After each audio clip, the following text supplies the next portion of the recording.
Hello everyone, আজকে তোমাদের সকলের সাথে একটা ভিডিও শেয়ার করছি। আমি কোনো ভিডিও ক্লিপ নিইনি, কয়েকটা ছবি দিয়ে শেয়ার করছি। থাম্বনেল দেখে বুঝতেই পেরেছো। আর এটা আমাদের কিষানুর মা। তো সত্যি কথা বলতে আমি একটা কথা না বলে পারলাম না। কিষানুর মা দেখাচ্ছে তোমাদেরকে সোনার লকেট তৈরি করেছে, আবার বলছে আমি ওর জন্য শুধু আংটি তৈরি করিনি। সব কিছু তো শেয়ার করা যায় না, তো সব কিছু শেয়ার করা যায় না। এদিকে ঠিক ঠাড়ে ঠোরে মানুষকে কন্ট্রোভার্সি কীভাবে করতে হয় সেটা তোমরা ভালো করে ছুড়ে দিতে পারছো। আর মা হয়ে সন্তানের জন্য গয়নাগাটি বানিয়ে রাখলেই কি হবে? মেন হলো সন্তানকে ভালোবাসা। তো সে তার জন্য যদি সোনা রূপো যাই বানাও না কেন, তার জন্য যদি ভালোবাসাটাই না থাকে মন থেকে, তাহলে আর কীভাবে তুমি মা হলে?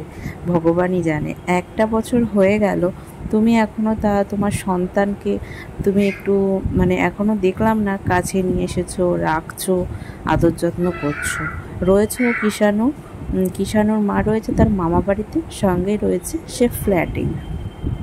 কিন্তু এটা ওটা ঠাড়ে ঠোরে ভিউ কামানোর জন্য তার শ্বশুরবাড়ির জায়গার নাম বলছে, কিষানুর কথা বলছে, ছেলের কথা।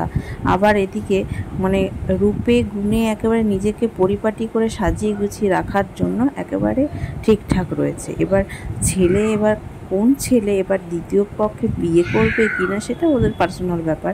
যাই হোক, কিছু কিছু জিনিস আছে যেগুলো চোখে লাগে, কিন্তু বলি না, কারণ কি দরকার। কারণ আবার এটা ভেবেও না বলে আর পারলাম না যে 1 বছর হয়ে গেল, ছেলেকে দেখলাম না ওর সাথে। আইন আদালত পরে হবে, ছেলেটাকে তো নিয়ে বাইরে বেরিয়ে আসতে পারতো, তা না, ও আইনি সাহায্য নেবে। 1 বছর হয়ে গেল। এতে কিষানুর কি হলো? কিষানু কিন্তু ওর মাকে প্রায় ভুলে যাওয়ার পথেই চলেছে। আর কিষানুর বাবা সবসময়ের জন্য চেষ্টা করছে যে কীভাবে ছেলেটাকে কাছে রাখা যায়, আর কিছুই না। আর এদিকে তার মা সবসময় চেষ্টা করছে আইনে, এদিকে ঠিক করে আমাদের সকলের সামনে কিন্তু জিনিসটা তুলেও ধরছে না। এদিকে খাবে দাবে ঘুরবে, খাওয়া তো এদের কমে না। নিজেই আবার বলে মনের মধ্যে দুটো আত্মা আছে, ভালো আত্মা খারাপ আত্মা, বলে এই খেতে, আবার ও বলে এই খাস না। এই সব নিয়েই ওর দিন চলে যাচ্ছে। এর ভিডিওতে শুধু খাওয়া আর খাওয়া। এর বেঙ্গলি ব্লগ না দিয়ে বেঙ্গলি ফুড ব্লগার দিলে বেশি ভালো হতো। আর কিছু বলার নেই। আমি এটাই বলতে চাই, কিষানুর ও কতটা ভবিষ্যতের কথা ভাবছে আমি জানি না, কিন্তু নিজের ভবিষ্যৎটা ঠিক সিকিউর করে নিল। প্রথমে এসে ভিডিওতে আগে বলেছিল, প্রথম যখন চ্যানেলটা খোলে, যে আমি কিন্তু সোশ্যাল মাধ্যমে থাকতে চাই না। তো সোশ্যাল মাধ্যমে থেকে তো লাখের উপর চ্যানেল তৈরি, এই তো আর কটা দিনের মধ্যে লাখ হয়ে যাবে। তো সত্যি মানুষকে বোঝা বড় দায়।